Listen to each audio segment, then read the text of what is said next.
Here we're going to talk about simple interest. If you look on the formula sheet that you'll be given for the GED test, you'll see the formula for simple interest is on that sheet. And it's written as I equals PRT.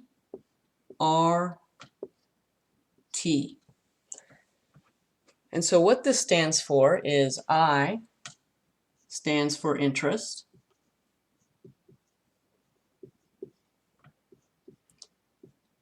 P stands for principal.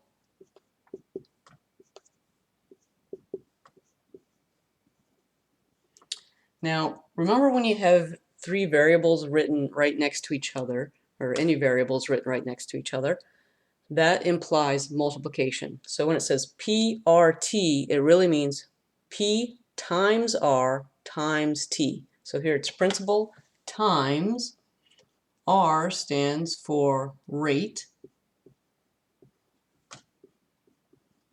times T stands for time.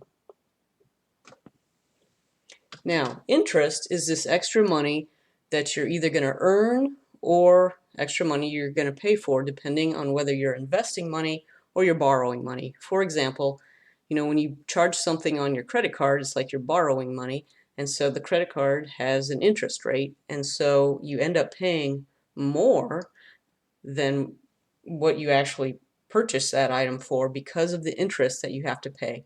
Similarly, if you invest money, so you put money in the bank and it's earning interest, you're going to have more money at the end than what you originally invested. And so that's what the interest is.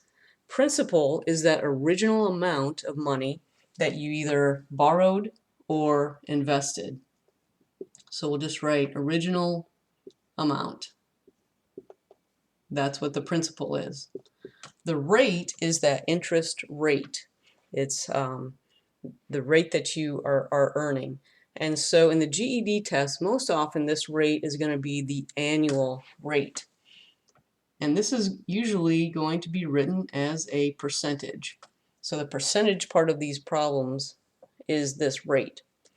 Because it's most often written as an annual rate, time needs to be in years in order for this formula to work. And you'll see that here in a second. Okay, I'm going to take a pause. I'm going to write an example problem up on the board. All right, so here's an example problem. You get $500 for your birthday. You put it in a savings account that earns 2.7% annually. How much interest will you earn in 18 months? Okay, and so what are we looking for? We're looking for interest. We're looking for I. So we just look at the formula, pull out your formula sheet, look at the formula, we're looking for interest, so I equals, and we just plug the numbers in. I equals P, principal, which means our original amount that we either borrowed or invested. What's our original amount? $500. So we invested $500. That's P, times our rate, and here they're giving our rate is 2.7%. Remember, the rate is usually going to be this percentage that's in the problem. So it's 2.7%, but we can't multiply percentages. We have to multiply decimal numbers. And so we need to change 2.7% to a real number. And so if you don't know how to do that, you need to watch the video on percentages on how to do that. But essentially, all you do to change this into a decimal is you take the decimal point and you move it to the left 2 places. And so we add a 0 here and a 0 here. So 2.7% can be written as 0.027. That's the decimal number that we can multiply. Again, if you don't know how to do this, please watch the video on percents. Okay, so our rate is 2.7%. We've changed that to a decimal, so it's 0.027 times T times time. But remember, time has to be in years. And here, they've given us months. This is one way that they're going to try and get you. Make sure that you change this to years before you put it into the formula. So 18 months. How many years is 18 months? Well, there's 12 months in 1 year. So to convert months to years, all you do is divide it by 12. So 18 divided by 12, if you don't know how to do that, put it in your calculator, 1.5 years. All right, so whenever you're given months, just divide it by 12, and that's going to give you how many years you have. So 18 divided by 12, 1.5. So that's what our time is, because we need it in years. Here they've given us an annual rate, which means a yearly rate. So we need our time to be in years. So interest equals 500 times 0.027 times 1.5. You stick that into your calculator, and you're going to get 20.25.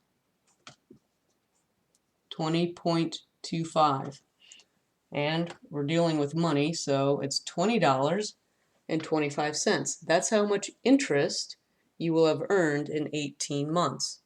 Now, if they ask you how much is in your bank account at the end of that 18 months, then you have your interest, but you also have your original 500. So your total amount, and that's not what this question is asking, but I'm just saying if they would ask you that, would be 500 plus your interest. So it'd be 500 plus 20.25. So the total amount of money you have at the end is $520.25, but the interest that you've earned is $20.25. I'm going to take a pause and put another question up. Okay, so we have a new problem up that's going to involve a little bit of algebra here. But here's the problem. You invest $3,000 for 24 months. After those 24 months, you've earned $90 in interest. So the question is, what was the annual interest rate? So here, again, we just find the formula, plug in the numbers.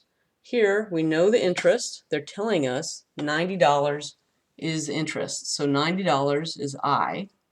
I equals, so just follow the formula. P, principal, the original amount. So we originally invested $3,000.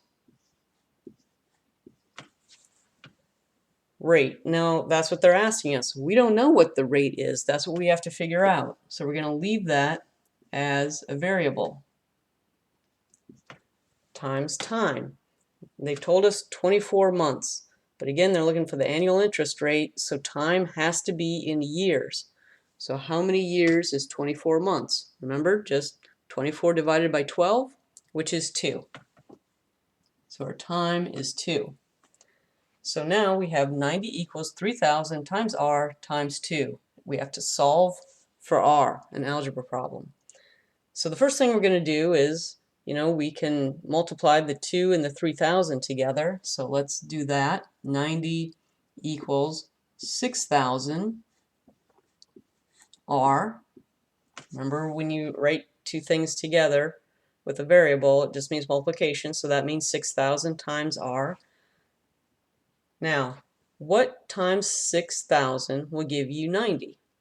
Well, in algebra, in order to solve for r, we're going to divide each side by 6,000 because we want to get rid of that 6,000. And you can watch the algebra video posted on Facebook if you don't know how to do this. But intuitively, we just say what times r will give us this number. Well, we're going to divide by 6,000 on each side. So 90 divided by 6,000 equals 6,000 divided by 6,000 times r. 6,000 divided by 6,000 is just 1, so that's how we're just left with r.